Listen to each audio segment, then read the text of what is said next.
कबीरदास, रविदास, गुरु नानक, ज्योतिराव फुले या डॉक्टर अंबेडकर ने जो हमको शिक्षा दी, वो शिक्षा जो थी सबसे बड़ी शिक्षा थी समानता की, भाईचारे की और शिक्षा का सबसे ज्यादा उन्हें जोर दिया। ये सारी चीजें हमको प्रेरणा देती हैं कि हम लोग इकट्ठे हो जाएं और उस मनवादी और ब्रह्मवादी ताकतों से लड़कर सामाजिक न्याय व्यवस्था को स्थापित करें, क्योंकि हमारा लक्ष्य ही समाज में बराबरी लाने का है।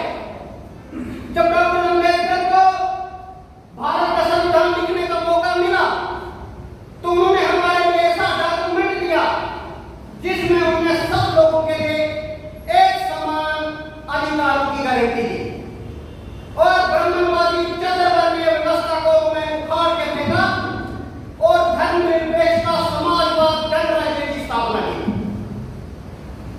उन्होंने कहा कि संविधान से केवल आपके जीवन में कानूनी परिवर्तन होगा, सामाजिक और जो गैर बराबरी है, जो व्यवहारिक परिवर्तन के लिए आप लोगों को शिक्षा के क्षेत्र में और संस्कृति के क्षेत्र में काम करना होगा। संविधान हमको अन्याय के खिलाफ विरोध करने का अधिकार देता है। संविधान से ही हमारे लोगों के अंदर राजनीतिक और आर्थिक परिवर्तन संभव होगा। इसलिए हमारे लोग पंच, सरपंच, CM, DM, professor, magistrate, doctor, engineer तो बन गए, लेकिन उनकी सामाजिक हैसियत के कारण, उनकी धार्मिक हैसियत के कारण उनके साथ जात पात, ऊंच नीच, भेदभाव आज भी लगातार बना हुआ। इसीलिए भारत के अंदर सबसे पुराना जो ट्राइब है वो यहाँ का मूल निवासी है, जो 50,000 साल पुराना है। मनवादी और ब्रह्मवादी आइडियल्स है, वो भारत में 2500 साल पहले भारत में आए और जब से आए उन्हें जाति कैपिटलिज्म को यहाँ पर बढ़ावा दिया। तब से कास्ट कैपिटलिज्म भारत में चल रहा है। अब भारत में संविधान की जरूरत क्यों पड़ी?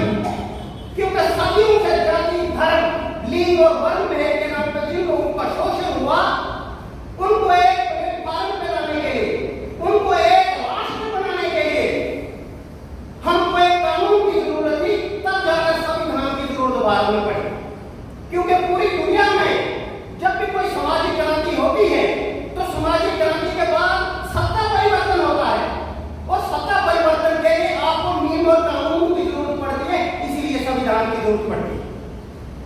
जब एक देश दूसरे देश से गुलामी के बाद आजाद होता है तो वहां का रूल ऑफ लॉ ठीक करने के लिए सब लोगों को बराबर का अधिकार मिले, तब संविधान की जरूरत पड़ती है। अब भारत के अंदर कोई भी जाति, कोई भी वर्ग विशेष सामाजिक, राजनीतिक, शैक्षिक, आर्थिक तौर पर अगर आजादी चाहता है, उसके लिए विचारों की अभिव्यक्ति की आजादी का होना जरूरी है, मन और बुद्धि की शुद्धता का होना जरूरी है, मन के विचारों का होना जरूरी है, आजाद विचारों का। लेकिन भारत के अंदर मनवादी और ब्रह्मवादी व्यवस्था, जो नाजीवाद और फासीवाद की विचारधारा पर आधारित है, वो समाजवाद को एक भ्रम और एक गुंडा कहता है, एक झूठ कहता है कि समाजवाद भारत में कामयाब नहीं है। वो आर्थिक आजादी की बात करता है। तो आर्थिक आजादी से पहले हमको सामाजिक आजादी यानी सामाजिक सुधार, शिक्षा में सुधार, फिर आर्थिक सुधार और फिर जाकर आप राजनीतिक सत्ता को प्राप्त कर सकते हैं। इसलिए खाली ये कहना कि आर्थिक आधार ही ताकत का आधार है, ये गलत है, क्योंकि सामाजिक स्थिति, जो सोशल स्टेटस है, यह भी आपके ताकत का आधार बन सकता है, तब भी आप सत्ता प्राप्त कर सकते हो। क्योंकि पूरी दुनिया में अगर आप बात देखें तो जब भी कोई रेवोल्यूशन आया है तो समाजवाद से आया है। अभी के ताजा के उदाहरण भी आप देख सकते हो। तो हमेशा ही आपने देखा है कि किसी मंदिर का कोई पुजारी है, कोई मठ का शंकराचार्य है या कोई महात्मा है, क्या वो आर्थिक आधार पर उसको वो उस शंकराचार्य बना है? या किसी मंदिर का पुजारी, हमारे लोगों के पास क्या कम पैसे हैं कि वो मंदिर का पुजारी बन सकता? नहीं, उसकी सामाजिक स्थिति के कारण वो बना है। इतिहास इस बात का गवाह है कि धर्म हमेशा सत्ता के साथ खड़ा रहा है। इसलिए रिलीजन, सोशल स्टेटस और आपका आर्थिक आधार यानी प्रॉपर्टी सत्ता के स्रोत है और ये लोगों की आजादी को काबू करते हैं। इसलिए आज भी एक जाति वर्ग विशेष के आदमी दूसरे जाति वर्ग के विशेष का शोषण करते हैं, उनके ऊपर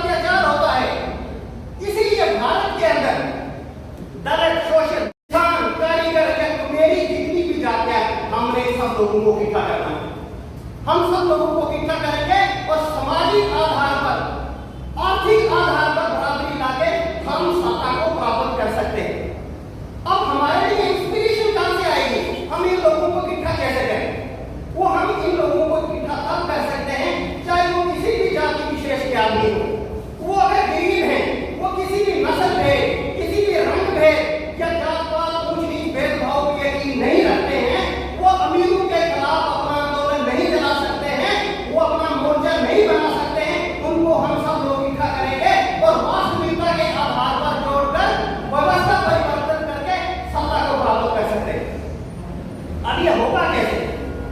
वही हमारे डॉक्टर अंबेडकर या ज्योतिराव